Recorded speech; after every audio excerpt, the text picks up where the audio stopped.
Muito boa noite a todos e a todas. A gente está dando início a mais um Diálogo AMSUL, hoje aproveitando um ato de conjuntura, que foi a viagem de Lula aos Estados Unidos e o seu encontro com Biden, encontro também com outros personagens do sindicalismo e do Partido Social, do Partido Democrata, mas também conectando com o fato de que o Brasil começa a voltar à cena internacional.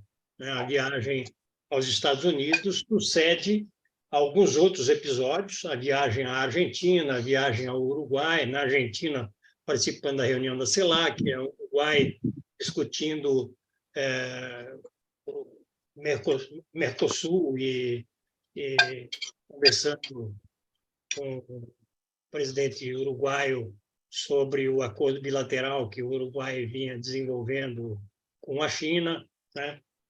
Também a vinda do Olaf Scholz ao Brasil, e com diálogos que envolveram o acordo Brasil, aliás, o acordo Mercosul-União Europeia, né? A discussão provocada pelo Scholz com relação ao fornecimento de munições pelo Brasil à guerra da Ucrânia, né, ao exército ucraniano. Né? Agora está programada também a viagem à China, né?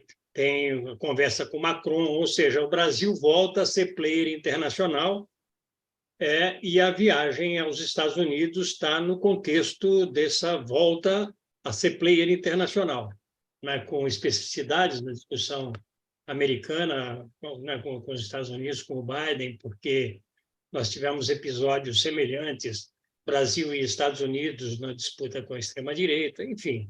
Então, esse é o tema da conversa de hoje. Para conversar conosco sobre esse amplo tema, nós temos a presença do Gilberto Marinho, que é da Universidade Federal do ABC, já velho companheiro nosso de várias jornadas aqui, também do José Luiz Del Roio, que é um político brasileiro com velha história, com velha história, né, da resistência brasileira, foi senador na Itália, né? Então, esses dois personagens, essas duas, eu chamo de personagens que são realmente personagens já da história brasileira, particularmente o Del Roio. Então, para dar início aos nossos trabalhos, eu vou solicitar que o Vicente Trevas, na qualidade de presidente do Instituto ANSUL, faça a abertura dos trabalhos, com as boas-vindas aos nossos participantes. Mas, antes disso, eu queria solicitar a todas as pessoas que nos assistem pelo YouTube que se inscrevam em nosso canal, que deem o seu like, amplificando a penetração no nosso canal, né? Então, sem demoras mais, Vicente Trevas, com você, por favor. Obrigado, Granado. Muito boa noite, em especial aos nossos convidados, que são parceiros dessa reflexão que já há algum tempo nós estamos realizando no âmbito dos nossos diálogos, né? Quero uma saudação especial a um grande amigo, ex-prefeito Chico Simões, aí, que é um prazer imenso nos reencontrarmos assim nessa reflexão, e a todos e a todas que aqui estão sempre conosco, né? Eu podia usar, a gosto do nosso presidente, as metáforas, você entende, do jogo, mas eu posso somar a elas as metáforas do teatro, né? Ou seja, entramos em campo e entramos no palco, né? E era importante, a partir das observações dos nossos convidados, que são pessoas que não só acompanham a conjuntura internacional, mas refletem, pesquisam sobre elas e agem sobre elas, né?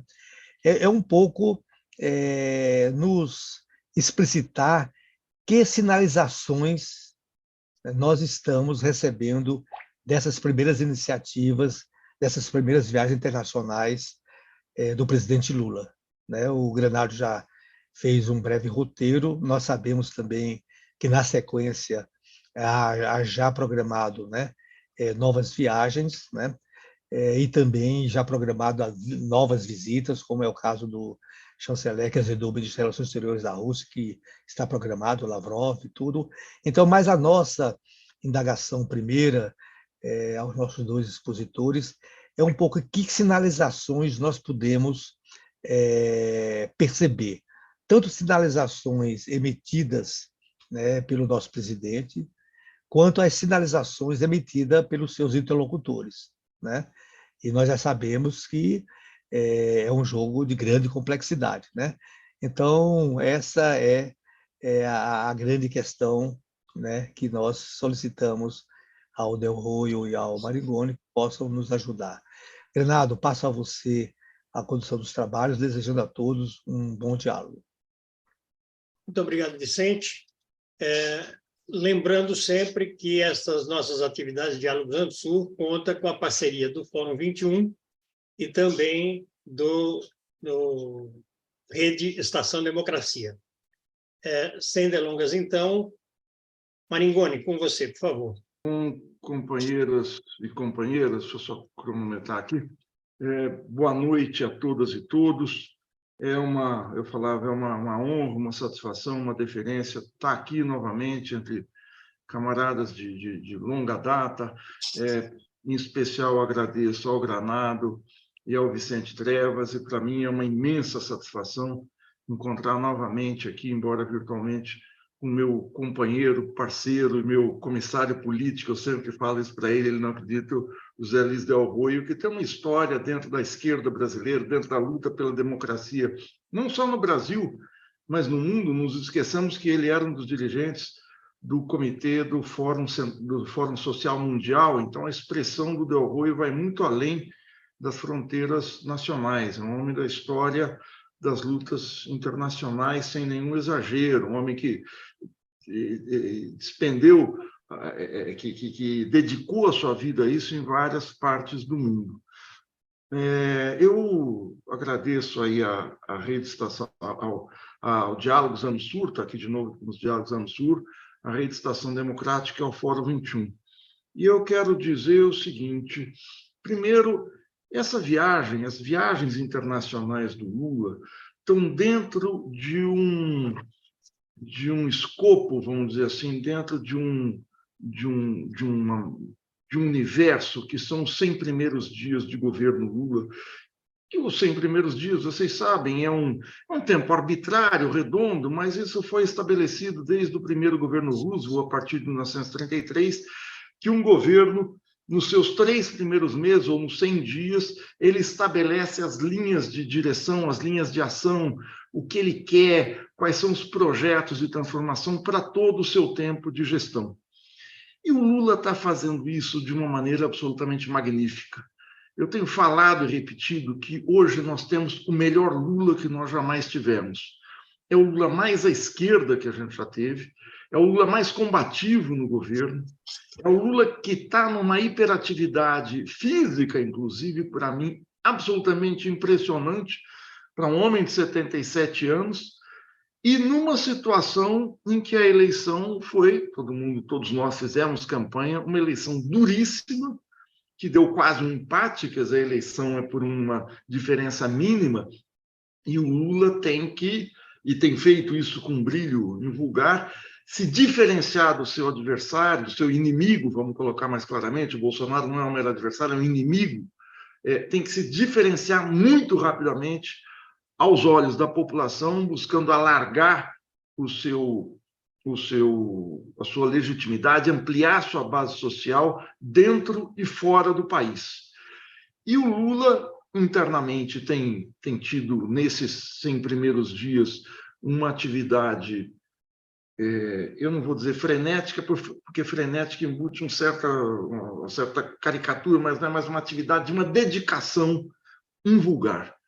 E é uma dedicação que começa com a festa de posse, mas recebe a trombada dos atos terroristas de 8 de janeiro, e aquilo dá uma sinalização do choque de forças que está colocado no governo. O mandato do Lula, por mais que a gente queira colocar de outra maneira, ele está em questão permanente nesse começo de mandato, não por nós, não pela sua base social, mas em questão permanente pela extrema-direita interna e externa ao Brasil. A derrota que a extrema-direita, não brasileira, global, teve, apesar da pequena diferença de votação, foi tremenda. Eles perderam o principal país no qual eles governaram. Tudo bem, eles estão, e o Del Roi pode falar disso com muito mais propriedade do que eu, eles estão no poder na Itália, explicitamente um partido fascista. Eles são a segunda força na França, são a segunda força na joia da social-democracia, que é a Suécia. Os democratas da Suécia têm 20% dos votos e está no governo, um partido abertamente anti-imigrante, racista, tinturas fascistas. Cresce nos outros países da Europa e colocam o Brasil como assim, a perda do Brasil foi imensa para eles. Não foi só o Bolsonaro que perdeu o seu norte, que perdeu, mas a extrema-direita levou uma pancada muito forte. Mas nessa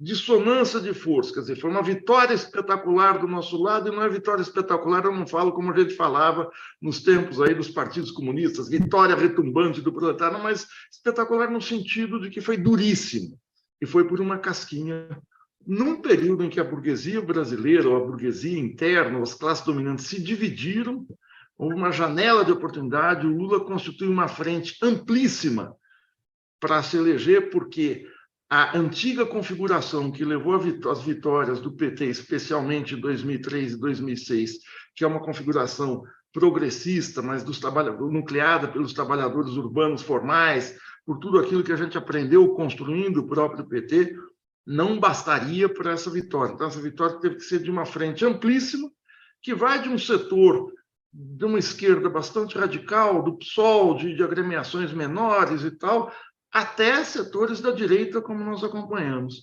E essa configuração é que baliza a movimentação do Lula. E o Lula, mesmo nessa situação adversa, ele tem, no terreno externo, ele começou a se movimentar antes de começar a governar. Foi na COP27, no Egito, no começo de dezembro, que ele foi lá, mais de 80 chefes de Estado, e a estrela foi ele. Não só isso, a posse do Lula teve quase 100 dirigentes internacionais, uma delegação imensa dos Estados Unidos, 240 integrantes, seguido por uma delegação chinesa de 150 integrantes, vice-presidente da China, presidente da Alemanha, vários presidentes, e essa performance internacional é algo que o Lula faz também com muita desenvoltura. O Lula pratica aquilo que os americanos começaram a chamar nos anos 80, nos anos da diplomacia presidencial, né, do qual Bill Clinton era um competente praticante, que o Obama dava shows, que o Fernando Henrique foi muito competente, mas, indubitavelmente, o posto do Lula assim, para mim, no plano global, hoje em dia indisputável. Aliás, eu tenho repetido sempre que o mundo tem 4 estadistas de perfil global e uma série de presidentes, de líderes tal, que estão numa escala menor. E eu coloco o Lula entre os 4 maiores, independente do que eu acho de cada um, não estou entrando no juízo de valor. O Xi Jinping, claro, está na potência que está disputando a hegemonia com os Estados Unidos. É o Putin, pela movimentação que faz, não vou entrar em juízo de valor, não quero entrar nisso. É o Papa e é o Lula. São os 4.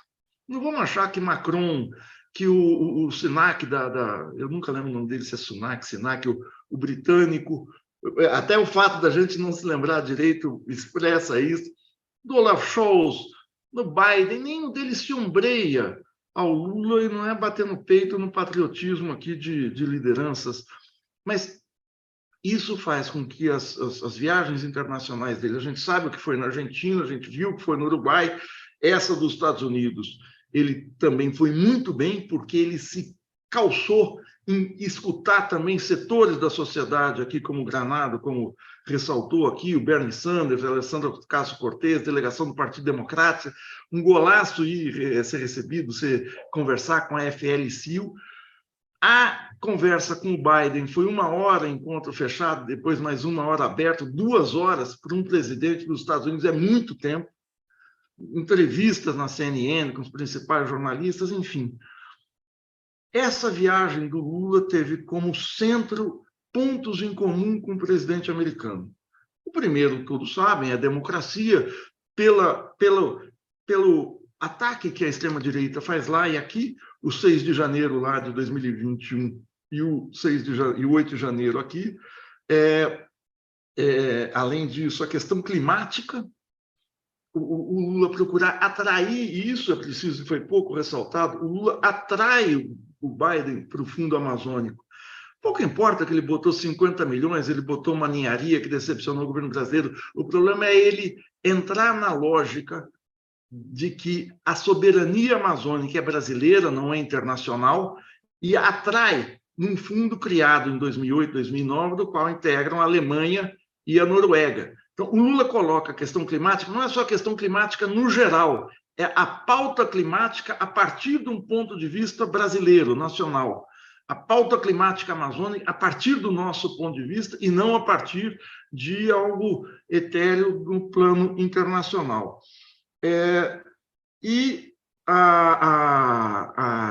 Nesse meio tempo, quer dizer, o Lula tá nessa questão internacional e comprando brigas muito sérias aqui. Eu falei, e a questão da paz, claro, a questão da paz é fundamental, como ele colocou, como ele tem se colocado. E o Lula faz isso ao mesmo tempo que enfrenta aqui a questão dos militares, a demissão do comandante, o general Araújo, comandante do Exército, enfrenta aqui de uma maneira ousadíssima a questão do Banco Central, do financismo, das taxas de juros, e em que ele enfrentou a questão dos Yanomamis, uma questão humanitária, que era uma denúncia daquele jornal da Eliane, aquela repórter do Sunamuma, ou aquele jornal, aquele site que eles têm, gente, me fugiu o nome dela, mas que o Lula Eliane Brum, e que o Lula transforma num caso de denúncia internacional dantesco, à altura parece uma cena de Auschwitz, da libertação de Auschwitz que a gente está vendo, e isola ainda mais a extrema-direita. Mas a extrema-direita continua muito forte, Marcos Duval, essa história toda. Mas o que eu quero chegar é o seguinte, para qualificar essa viagem do Lula, porque para além de reconectar os laços do Brasil, além de recolocar o Brasil no mundo, o Lula está fazendo externamente algo que ele está fazendo internamente, é legitimar o seu mandato, ou seja, criar um anel de apoio, uma frente de apoio internacional contra qualquer sobressalto à democracia brasileira. E isso, para mim, está subjacente a toda a sua viagem, todas as suas declarações. Ele está criando uma grande rede de apoio global à democracia brasileira. E quando ele diz, embora isso também não tenha tido o destaque necessário, mas propõe ao Biden uma criação de uma frente internacional contra a extrema-direita, está dizendo isso. Quer dizer, essa frente não vai, o combate à extrema-direita não é nacional. O Lula teve um comportamento também extremamente digno diante das pressões para aderir à chamada Aliança Atlântica, Aliança da OTAN, contra a Rússia, se aliar à Ucrânia. O Lula não pode fazer isso por alguns problemas, se ele não quisesse, mas ele não pode, vocês sabem, por um problema objetivo do agronegócio brasileiro, que depende dos fertilizantes russos, da importação de fertilizantes russos. Mas, mais do que isso, o Lula se coloca como alguém que exerce a soberania nacional de uma maneira... A imparcialidade na guerra pode parecer que Lula está lavando as mãos, mas não. É uma imparcialidade soberana, uma neutralidade soberana. Ele não está se colocando como fora do jogo, ele se coloca no jogo sem assumir lado numa guerra que a gente sabe o que é uma guerra de expansão da OTAN. É uma guerra que eu estava lendo agora, 3 entrevistas, vocês devem ter lido, circulou isso muito, uma entrevista do historiador francês Emmanuel Todd, uma entrevista do Oscar Lafontaine e um artigo do Seymour Hersh denunciando que a explosão dos gasodutos Nord Stream 1 e 2 são obra dos Estados Unidos, isso o Lafontaine e o Todd também falam, mas no momento em que a guerra entra no seu primeiro ano, em que os países ocidentais entram com fornecimento de armamento pesado, que é a demanda ucraniana, que a guerra pode ter contornos imprevisíveis e que a Ucrânia tenta virar um jogo na qual me parece, é difícil dizer das questões logísticas no teatro da batalha, mas numa situação complicada. Mas o Lula se coloca fora de uma maneira altiva e leva ao Biden uma proposta que, embora eu seja pessimista sobre sua viabilidade, que é a constituição de um G20 da paz, que é um grupo de países não comprometido diretamente com a guerra, e ele foi muito claro com isso, nenhum país europeu pode integrar esse grupo, porque a Europa mergulhou de cabeça na guerra. Tem que ser países que não estão envolvidos diretamente, e aí ele cita a China. Isso é uma ousadia, porque a China, de alguma maneira, está envolvida na guerra, envolvida no apoio à Rússia, na compra do petróleo russo, na sustentação da economia russa. Mas ele se coloca como um membro do BRICS e coloca o seguinte: é preciso criar um novo polo. O que Lula está falando, no fundo, é de maneira, na cara do Biden, extremamente ousada, a criação de um novo polo. Para não dizer da sua ousadia de conversar com o Biden a questão de Cuba e Venezuela. Eu acho pouco provável que os Estados Unidos aceitem, porque os Estados Unidos não querem a paz. Quando o Lula fala, é preciso parar de atirar, é preciso parar de guerrear, os Estados Unidos não querem a paz, os Estados Unidos querem a continuidade da guerra. Talvez o Putin também queira a continuidade da guerra para manter os territórios do Donbass e da Crimeia. Mas, em especial, os Estados Unidos só querem a vitória na guerra, uma vitória talvez humilhante, porque a ferocidade com que os Estados Unidos, vamos falar lá, com que o imperialismo americano, vamos usar as palavras como são, demonstraram num episódio que deveria ser lateral, recente, que é o caso do balão chinês, é a expressão disso. A China avisou os Estados Unidos que havia um balão desgarrado, reportou diariamente o trajeto do balão, o balão entra pelo noroeste dos Estados Unidos e é alvejado. Tudo bem, os Estados Unidos estão no seu direito, por um caça F-22 de última geração. Agora começa a aparecer OVNIs por todo canto, os bolsonaristas já estão dizendo que é efeito do celular na cabeça, mas, para além do folclore, o Antony Blinken cancela a sua viagem para Pequim, ou seja, serviu de pretexto o balão chinês para um acirramento momentâneo das relações com a China. É nesse momento que o Lula vai falar em paz. E é nessa quadra, que o Lula, depois de ter recusado o envio de munição para abastecer os tanques Leopard alemães na Ucrânia, e vale um parênteses aqui, não teria nenhum efeito maior bélico, prático, o fornecimento dessa munição, para além do aspecto político-simbólico. O Brasil estaria entrando na guerra. Eu sempre fico pensando, falei com um amigo meu, que foi um diplomata que morou na Rússia há muito tempo, que, além de tudo, a Alemanha fornecer tanques numa guerra contra a Rússia tem também um aspecto simbólico, porque a entrada principal do exército, das SS, do exército nazista na Rússia, foi com blindados, com tanques, as divisões Panzer, a Batalha de Kursk, quer dizer, tudo aquilo vem à tona, e ele falou, na consciência média dos russos, tanque alemão, são 100 só, não viram a guerra, mas tem um efeito muito pesado. E o Lula não se comprometeu. Muita gente, amigos meus, falaram, pô, mas a nota que ele soltou com o Biden, o diplomata nosso, aí, o chanceler, que é uma figura que eu acho meio... Não sei, não tem aquela ênfase do Celso Amorim, aquele brilho do Celso Amorim, o Mauro Vieira, deu uma entrevista para a Veja que ele disse: finalmente saímos de cima do muro da guerra, insinuando que nós estaríamos do lado da Ucrânia. Não é o que o Lula falou, não é o que o Lula agiu, não é o que o Lula fez. O Biden precisa dessa... A visita do Lula é funcional para o Biden, mesmo sendo um país do sul do mundo. Tal. É funcional por quê? E aí a gente vai olhar o discurso do Estado da Nação que o Biden fez semana passada e a quadra história em que ele está metido e a situação econômica dos Estados Unidos. Eu vou falar muito rapidamente disso. O Biden fez o tradicional discurso que todo presidente americano faz no início da legislatura do Congresso, reúne as duas casas. Ele não faz isso no primeiro ano de mandato, ele faz no segundo, porque é um balanço das realizações passadas e uma projeção do futuro. Esse discurso foi muito interessante. O discurso do ano passado foi feito algumas semanas depois, foi feito 20 dias depois, foi feito dia 3 de março. O discurso do ano passado era um discurso de guerra. A maior parte da intervenção do presidente dos Estados Unidos foi de ataque, de denúncia, de ampliação da OTAN. Foi um discurso bélico. Esse discurso não. Esse discurso foi um discurso interno, mencionado no final do discurso a questão da guerra. Eu até peguei aquele contador de palavras lá dos textos de internet e vi o seguinte: ele menciona a Rússia nenhuma vez, ele menciona a China 6 vezes, ele menciona o Putin 4 vezes, a Ucrânia 2, e não menciona nenhuma vez a América Latina e uma vez o Xi Jinping.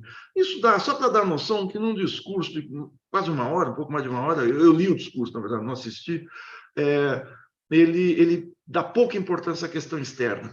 E ele faz um discurso extremamente focado na questão social, na questão da reativação econômica, de que os Estados Unidos geraram, nesses 2 primeiros anos, 12 milhões de empregos, venceu a batalha da Covid, que estava perdida, não é justo que o trabalhador pague pela crise, reforço aos sindicatos, barateamento dos medicamentos no âmbito do Medicare, no âmbito para as famílias de baixa renda, questão do endividamento das famílias, questão da violência policial sobre populações, em especial afro-americanas, faz continuidade de investimento em infraestrutura e ressalta que o seu governo tem que restringir o porte de armas. Enfim, é um discurso que, no geral, qualquer um de nós, não sei se assinaria, mas é um discurso muito positivo do ponto de vista interno, não do ponto de vista externo.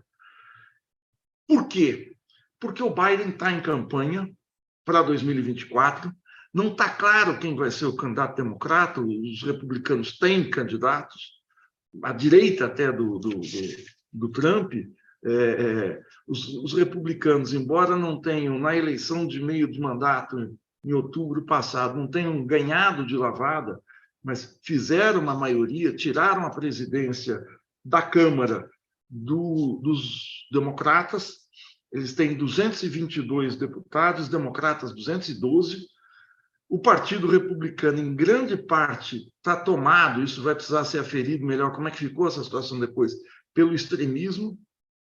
No Senado existe uma maioria instável. Os republicanos têm 49, os democratas 48 e 3 independentes, mas que votam com os democratas. Ele está em minoria na Suprema Corte, a gente acompanhou ano passado o recuo na questão dos direitos reprodutivos, da questão do aborto, né, um recuo de uma liminar que existia fazia 50 anos, não de uma legislação, numa quadra em que a economia americana, segundo o Fundo Monetário, deve ter crescido, os números não saíram ainda oficialmente, 4,1% em 2022, mas vão despencar para 1,4% esse ano. Isso tem muito a ver também com a China. A China cresceu, pelas projeções ainda, 4,4% ano passado, deve crescer 5,2%. É o único país dos importantes que vai crescer em 2023 mais do que 2022. O mundo, a economia mundial, estou dando isso só para a gente ter ideia do que o Biden tem pela frente. A economia mundial deve ter crescido, pelas projeções, 3,4% em 2022 e vai crescer 2,9%. E o Lula precisa dessa viagem, essa atividade frenética, porque a situação aqui é dramática. A economia brasileira cresceu 2,3% ano passado, muito por causa dessa questão emergencial, o Bolsonaro ter despejado dinheiro na economia, mas vai cair para 1,2% esse ano. Então, a hiperatividade do Lula, A hiperatividade do Biden se explica pelas eleições, a hiperatividade do Lula pela legitimação do seu mandato. Nessa situação, eu digo que o Lula tem que acirrar, mas ter uma atividade na economia, tensionar a conjuntura, como ele está tensionando no caso do Banco Central, sem perder maioria, ou seja, tomando cuidado para que a grande frente, que é uma base social instável, que é uma frente que serviu para ganhar as eleições, mas a gente não sabe a estabilidade dela, num estresse maior da conjuntura, como é que isso vai, como é que o eleitorado, como é que o povo vai se comportar, e numa situação em que, apesar de toda essa movimentação, a vida concreta das pessoas ainda não mudou. Embora o Lula tenha conseguido também, de forma brilhante, furar o teto de gastos na questão do auxílio emergencial, isso não lhe dá dinheiro, não lhe dá orçamento, não lhe dá liberdade para fazer investimentos públicos. Eu fico muito preocupado, como nota de rodapé aqui, com um pacote do Haddad de corte de mais de 40 bilhões de reais abaixo do teto. Acho que isso aí o Lula ainda vai conversar com a Haddad, espero conversa, porque não é possível você cortar gastos agora. Mas a situação, como lembrou outro dia o meu amigo Zé Luiz Fevereiro, aquela frase do Delfim no começo do governo Collor, que todo governo pode fazer a política que quiser, mas tem que pensar como dono da quitanda, que toda manhã tem que abrir às 8 da manhã com berinjela fresca para vender e troco no caixa. Ou seja, o governo precisa mudar concretamente a vida das pessoas. Agora, vocês vão falar, não, mas isso é impossível, isso é pensamento mágico, isso eu estou terminando aqui, eu estou vendo que deu 25 minutos, mas isso é pensamento mágico. É e não é, né? Porque isso depende da governabilidade. Eu quero pegar o exemplo do Boric. É uma liderança muito diferente do Brasil, as condições são muito diferentes, mas tem uma analogia que é possível fazer. O Boric se elege diante de uma expectativa social e política enorme, com aquelas formidáveis manifestações de 2019, 2020 e 2021, no meio da pandemia, aquelas manifestações que conseguiram arrancar o plebiscito da Constituinte do governo Pinheira e alavancar uma candidatura progressista vencida pelo Boric no final de 2021, e ele toma posse agora, daqui a algumas semanas, vai fazer um ano. E o Boric, entre vários problemas que ele teve no início de governo, um foi fatal. A demanda por baixar o preço das passagens do bilhete de metrô em Santiago e de transportes no geral, da mobilidade urbana. A demanda por reformular as AFPs, a Previdência Social, que está entregando para os aposentados menos da metade de um salário mínimo. A demanda por estudantes que saem da universidade ou saem da escola absolutamente endividados por uma virtual privatização, embora você continue com o ensino público que cobra a mensalidade dos alunos. Tudo isso o Boric cumpriu fazendo projetos de lei que vão para o Congresso, entram na tramitação normal de um projeto de lei, nas comissões, e andamento de meses e de anos. Eu espero que não, mas não é imediata a mudança de vida. E ele só foi fazer uma medida imediata, que é uma versão andina, uma versão chilena, do Bolsa Família, auxílio emergencial, no final de julho, quando a sua popularidade tinha desabado para 56 de ruim e péssimo. E ele também foi acossado pela extrema-direita numa eleição que ele vence com uma folga maior, acho que foi 54 a 46 do pinochetista José Antônio Casti. O Boric perde em seguida, por outros motivos, eu não vou entrar aqui, a Constituinte, a plebiscito da Constituinte. E agora, a Folha de São Paulo até fez uma matéria ontem, ele está com mais de 70% negativo, é muito difícil que ele recobre a iniciativa política. Quando eu digo é muito difícil, quer dizer, nada impede, mas também nada indica que. O Lula é muito diferente disso, a sensibilidade social do Lula é outra.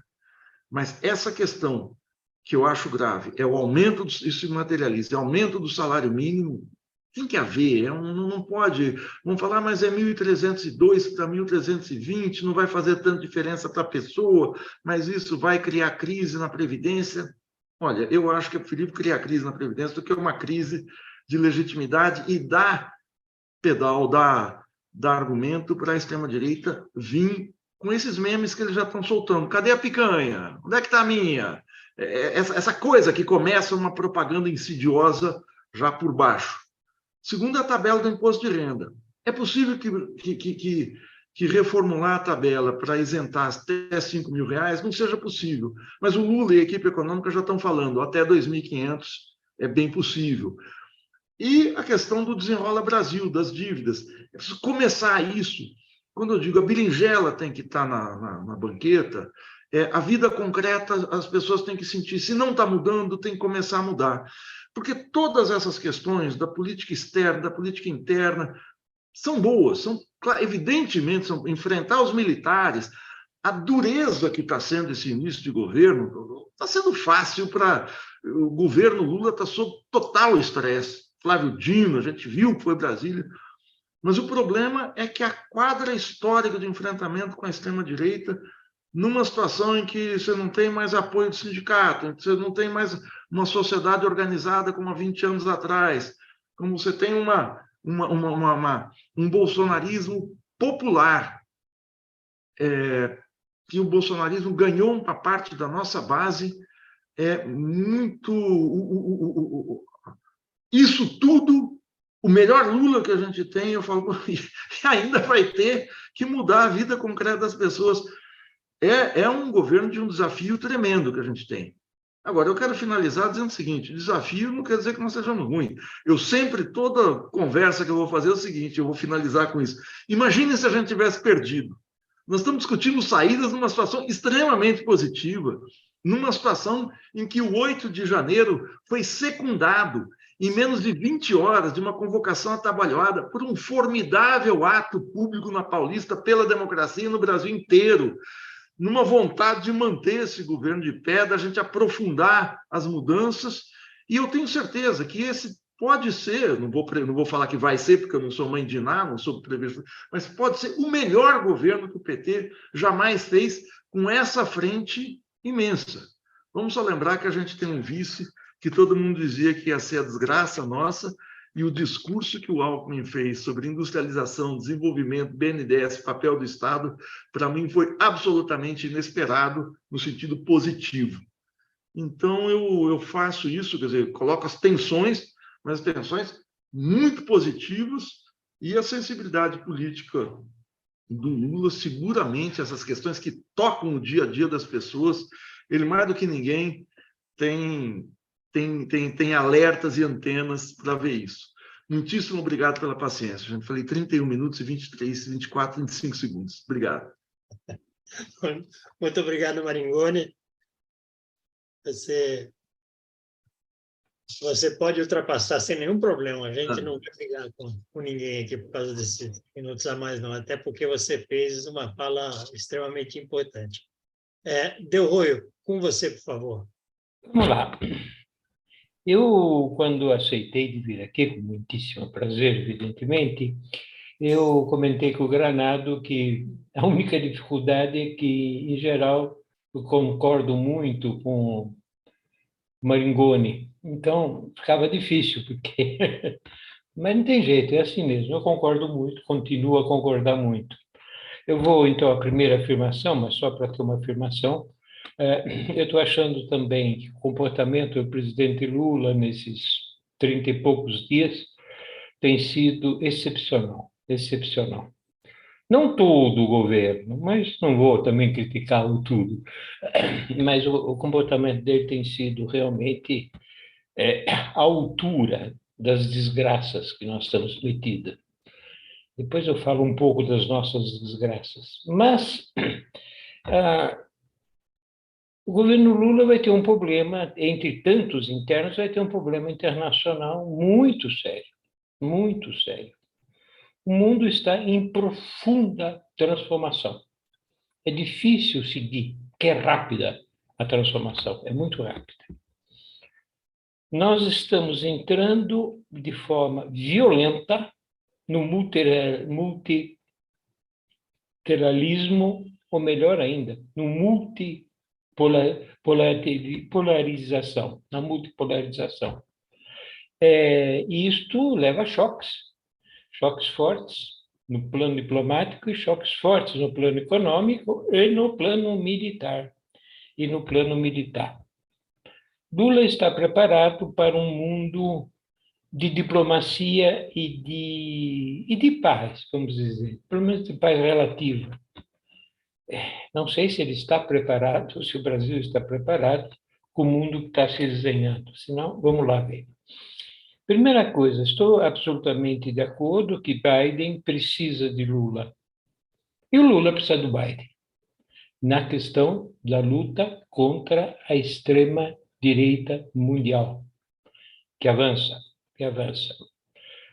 A campanha eleitoral dos Estados Unidos, que praticamente começa daqui a pouco, porque vão começar a guerra para escolher os candidatos, né? E o Partido Republicano está totalmente, vou dizer essa palavra, bolsonarizado. Quer dizer, não é nem Trump, é pior do que Trump. Trump ainda seria o candidato mais moderado possível. Provavelmente será o governador da Flórida, o Ron, que é uma desgraça para os Estados Unidos e para o mundo, Mas esta aliança contra a extrema-direita internacional, para nós é importante no Brasil, porque o bolsonarismo não está morto de jeito nenhum. Está muito vivo. Ele está um pouco esmagado pelo 8 de janeiro, mas as suas bases são fortes e eles estão preparando já uma espécie de renascimento. Seguindo um pouco as redes da direita, né, da extrema-direita, vamos dizer, eles estão preparando manifestações de rua grandes para celebrar o golpe militar de 1º de abril. Eles vão fazer no dia 2 essas mobilizações, porque acho que é domingo, e eu temo que seja o dia da volta de Bolsonaro, da Flórida. Então, nós vamos ter isso vai para as ruas, vai para as redes sociais. Nós ainda não temos a hegemonia, ainda continua na mão da direita. Então, vai ser uma guerra interna lá e cá. Mas é o único ponto de verdade que nós temos de acordo com o governo Biden. É um ponto de acordo, porque outro aspecto do governo Biden é sair de uma situação difícil que ele se encontra, mas mesmo que não se encontrasse, é com guerra. E a tragédia da Ucrânia é somente somente uma brincadeira perto do que os Estados Unidos prepara contra a China. Você veja que essa semana que se passou foi assinado o acordo com as Filipinas da construção de 4 bases norte-americanas nas Filipinas. E as Filipinas estão ali, olhando diretamente para a China. Isso é uma coisa praticamente insuportável. E as provocações todas em torno de Taiwan, né? Arrastando nisso o Japão, que é uma coisa também que irrita de forma impressionante a China. Então, é essa grande guerra que se prepara. Ora, aqui não tem mediação possível.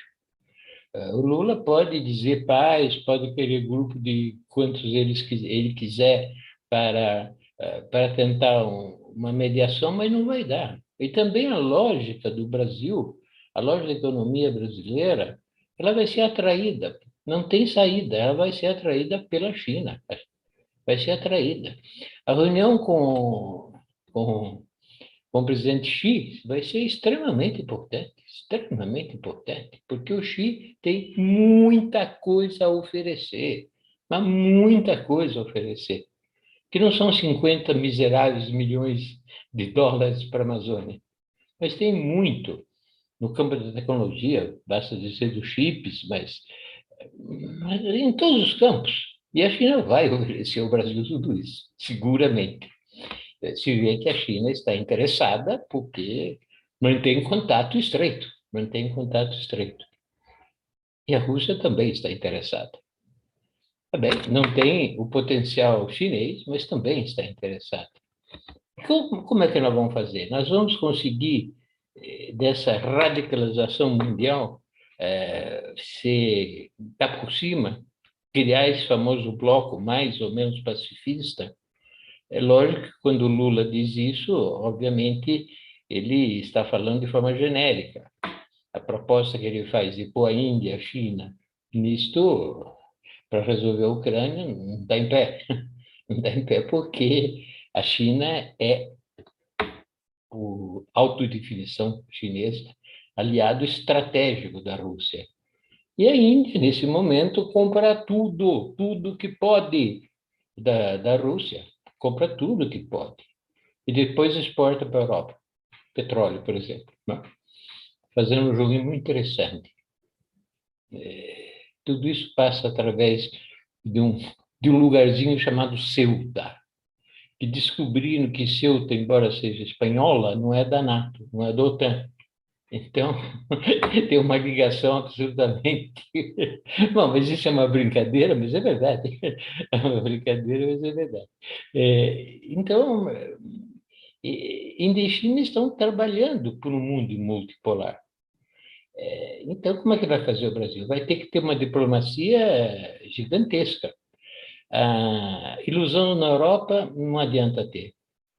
Tanto o Macron quanto o Scholz é um mal-educado, sobretudo é um mal-educado.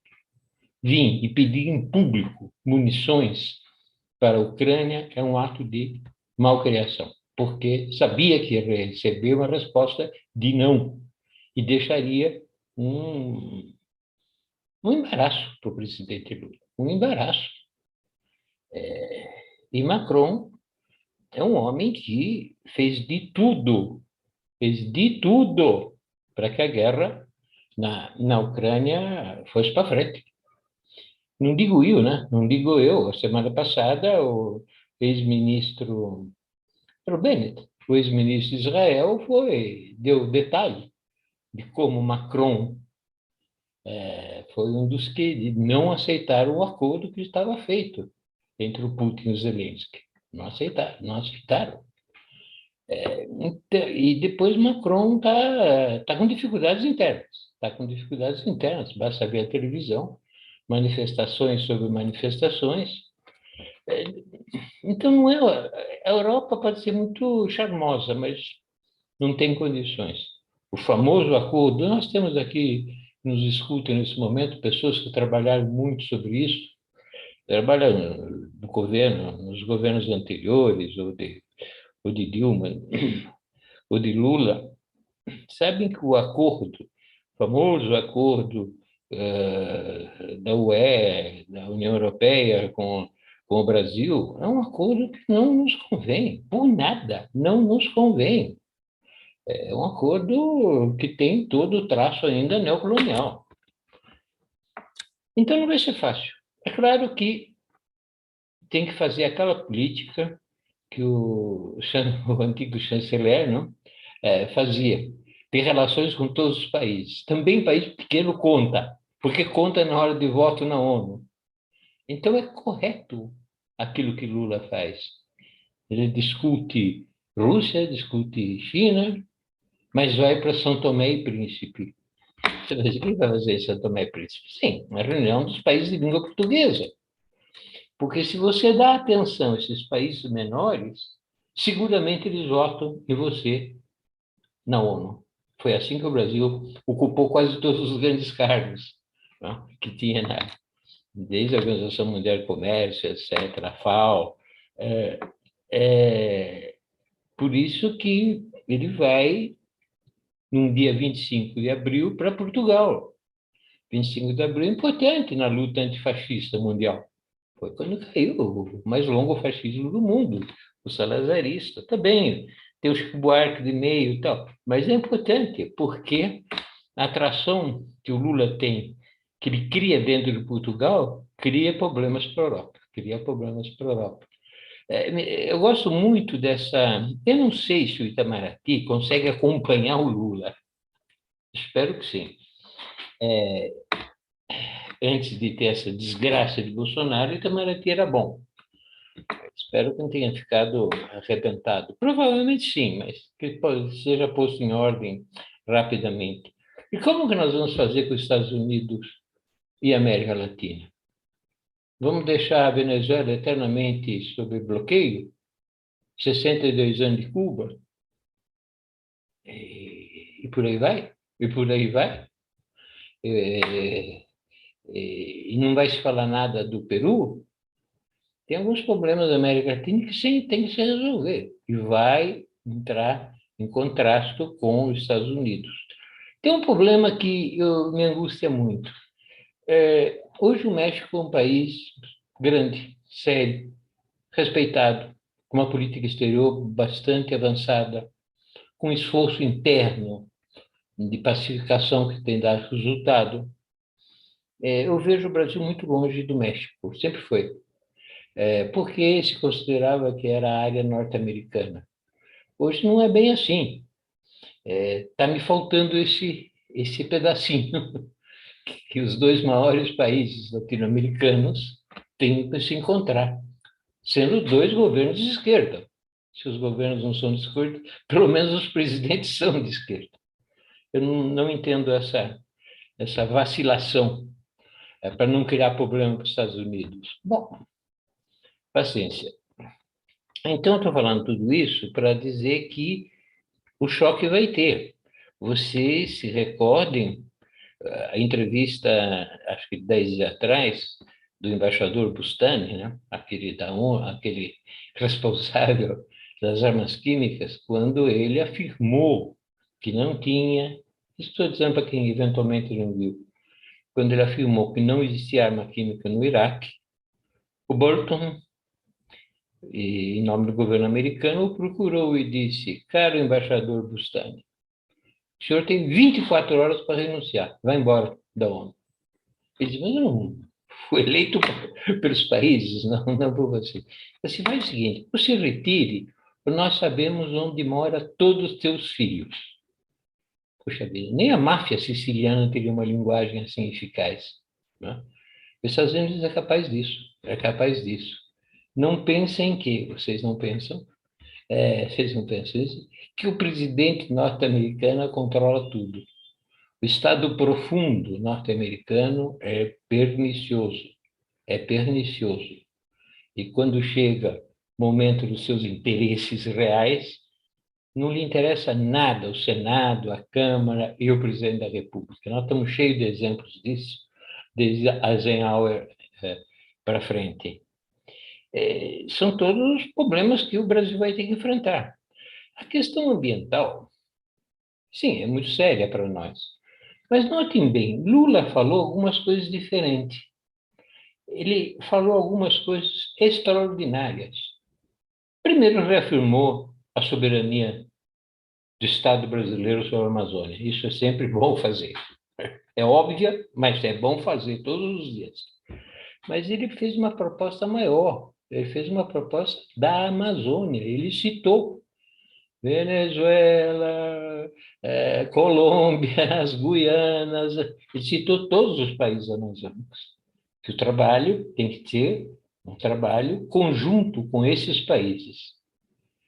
Isso não foi muito, não se aprofundou isso, mas é palavra do presidente. Ele falou isso é extraordinário.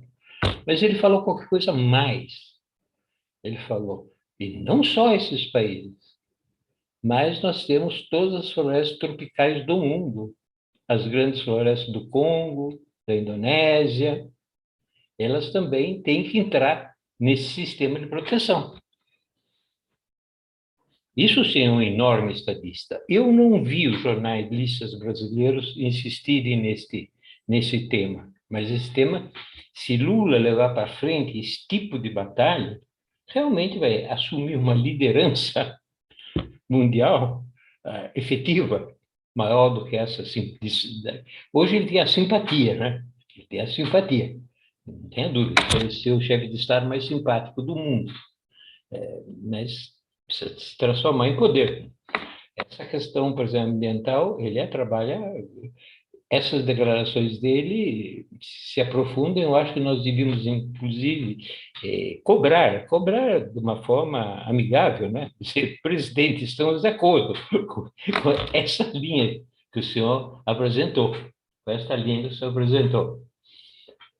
Mesmo porque a querida Europa, para não dizer os Estados Unidos, é falsa. A Alemanha reabriu as minas de carvão. Quer dizer, a coisa que mais polui o planeta, não tem nada que polua mais, são as minas de carvão. Depois tem uma outra coisa, como é que é? E depois está destruindo aquele negócio que se chama pouca floresta que eles têm, eles chamam de floresta, mas são alguns bosques. Eles estão cortando lenha, gente, eles estão fazendo aquecedor a lenha. Não é de árvore plantada, é de árvores. São alguns aspectos que se fala pouco, isso tudo com a benedição dos verdes alemães que estão no governo. Para eles, basta ter míssil contra a Rússia e invadir a Rússia com tanque, para os verdes alemães, está tudo bem, está tudo bem. E eles estão provocando uma coisa que é melhor não provocar. Uma guerra limitada de armas atômicas químicas, porque a mortandade, armas atômicas de pequena, vamos dizer, pequena potência, né? Ou seja, para que assim não fazem guerra os Estados Unidos e a Rússia, que seria o fim do mundo, mas fazem uma guerrinha na Europa. Essa posição dos verdes alemães é realmente assustadora. Se esquece que a ministra de Relações Exteriores da Alemanha, Baerbock, teve a audácia de declarar no Conselho da Europa que estamos em guerra contra a Rússia. Na verdade, ela falou a verdade, mas não pode falar a verdade, porque não tem muita consequência falar a verdade. Depois ela pediu desculpa, 10 dias depois. Eu quero só dizer para vocês que o Conselho da Europa ele foi criado para defender a paz. A única coisa que se pode falar no Conselho da Europa é direitos humanos e paz. Eu fui deputado em Estrasburgo do Conselho da Europa. Eu entrava pela França e saía pela Alemanha, porque o parlamento está em cima do Rio Reno, exatamente para dizer que é um local de paz, jamais a guerra. Bem, ela vai lá e declara a guerra à Rússia. São coisas muito pesadas, entende? A diplomacia mundial está muito aos pedaços, com exceção da grandiosa democracia chinesa, que é muito boa, cresceu muito, e não pode se negar da capacidade também da diplomacia russa, apesar de tudo. Então, é ótimo que Lavrov venha aqui. Lavrov vai tentar seguramente explicar aos brasileiros como é que se chegou a essa guerra. É assustador, assustador. Eu vejo que aqui alguém cita o livro do Muniz Bandeira, né? Uma coisa meio antiga, mas atual, como para entender a atualidade, sem dúvida nenhuma. Mas, bom, não vou entrar na história. Mas hoje, por exemplo, hoje a situação é grave. Hoje, porque Macron dá ordens imediatas que todos os franceses se retirem da Bielorrússia, com grande estardalhaço. Nenhum francês, retirada imediata da Bielorrússia. Por que isso? Porque Biden, ao mesmo tempo, declara nenhum norte-americano mais na Rússia. Retirada imediata. Porque preparam, houve praticamente um golpe de Estado na Moldávia, preparam outra frente, uma outra frente. Isso nos próximos dias. porque no Donbass vai ter a ruptura, os russos vão romper dentro de uma semana, 10 dias, todo o fronte ucraniano, então que tem que espalhar toda a porcaria da guerra para outros frontes internos. E o Brasil, como é que vai ficar tudo isso? Entende? Então, o Lula tem que trabalhar muito bem a sua ideia de um G20 de paz. Tem que trabalhar muito. A ideia é boa, não sei se funciona, mas a ideia é boa. Tem que existir uma coisa assim. Eu não chamaria de G20, um grupo de bem-intencionados, mas que tem que ser outros nomes que ele não citou, né? Quer dizer, alguns ele citou. A Indonésia seria um país importante, por exemplo, para isso. Talvez na África, talvez, sei lá, quem é a Nigéria, porque tem que ser um país de peso, né? Não pode ser um pequeno país. A Nigéria, mas tem que ser alguns países assim, que não estejam envolvidos mesmo e que tenham algum peso para servir de negociação. A China, a Índia não são potentíssimos, mas não. Eles têm lado. Também você não vai pedir para a França, né? E a Alemanha, eles têm lado. É isso que eu acho, então, da política internacional. Eu vou terminar falando umas coisas que, bom, já falei disso, né, das manifestações bolsonaristas, do crescimento da... Agora, com toda essa crise que nós vamos ter com os Estados Unidos, nós vamos ter que manter aliança contra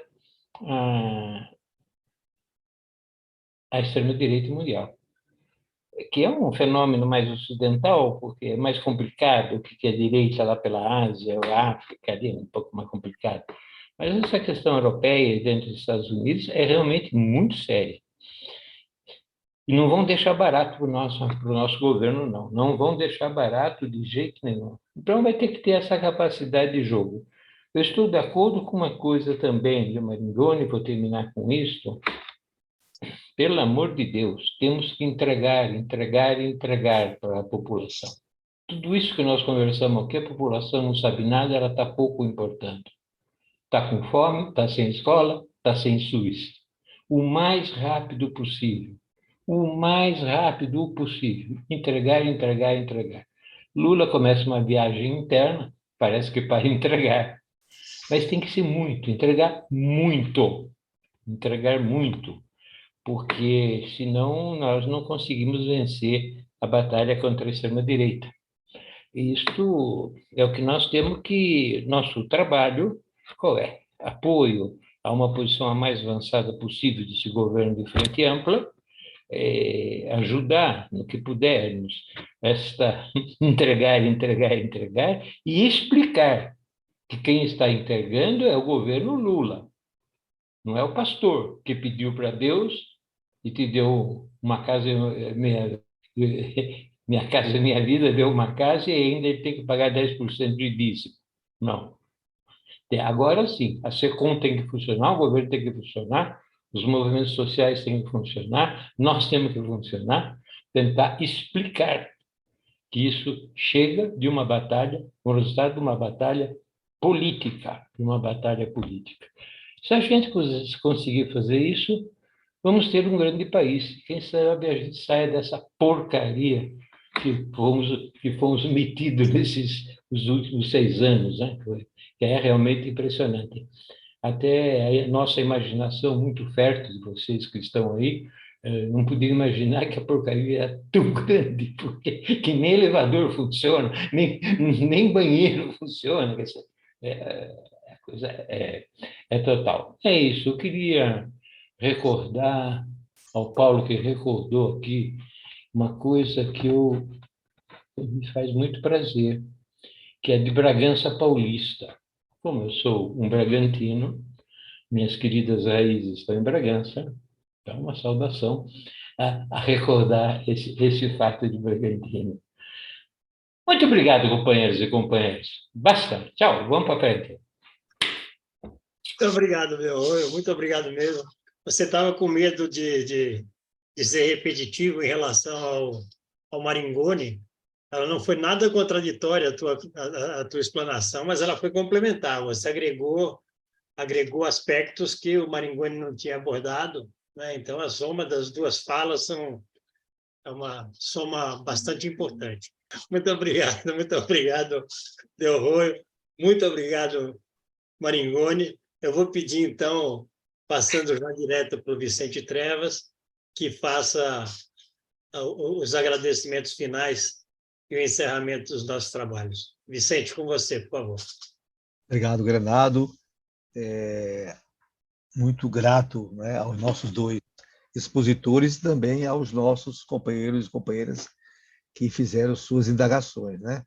Eu acho que a sessão de hoje ela foi muito densa, né? Porque, na verdade, nós temos um déficit societário, né? De compreender, né, os cenários, né, e os palcos e os teatros de operação da vida como ela é. E eu acho que as falas dos nossos expositores foram muito importantes, né, para abrir esse horizonte, porque nós temos de criar massa crítica, entende, na sociedade, nos partidos, né, e nas instituições da sociedade civil, para ter também protagonismo e iniciativas na ação internacional. Nós temos, mas de forma muito não estratégica, eu diria. Você entende? O movimento sindical tem essa relação internacional, os empresários têm essas relações internacionais, a universidade tem também, mas eu acho que a gente precisa aproveitar esses ativos e potencializá-los na direção também de criar um tecido nosso capaz de se envolver na integração regional e na agendas internacionais, né? Então, e só para lembrar, eu quando estava na presidência Lula, fiz um grande esforço para tentar envolver na dinâmica do Mercosul os governos subnacionais, né? Criando o Fórum Consultivo de Governadores e Prefeitos do Mercosul, né? E fizemos algumas iniciativas interessantes, como, por exemplo, levar todos os governadores do Nordeste para uma reunião em Tucumã com os governadores do Noroeste da Argentina, né? E conseguimos isso porque a gente tinha o apoio direto do presidente, fomos no avião da Força Aérea e conseguimos levar todo mundo aí, né? Mas o que eu sinto é que mesmo os nossos governos estaduais e as grandes cidades não têm ainda uma massa crítica capaz de operar em continuidade essas questões, né? E, portanto, eu acho que o debate como hoje, né, primeiro, nos faz acordar melhor para que estamos tendo um papel no mundo, né? E temos de ter uma retaguarda ao nosso governo, porque a diplomacia presidencial é fundamental, Lula é o grande líder, a diplomacia nossa, embora fraturada, ela tem uma tradição muito importante, um reconhecimento internacional muito forte, mas nós temos de dar retaguarda, compreende? Quer dizer, aos nossos governos e às grandes agendas aí, né? Então, eu agradeço muito a noite de hoje, porque a gente aí está acumulando, né, diálogos, né, nos encontrando e tentando depois dar passos capazes de incidir, né, claro, no tamanho das nossas possibilidades, nessa agenda que está sendo conduzida pelo nosso presidente, né? Então, muito obrigado a todos, uma boa noite.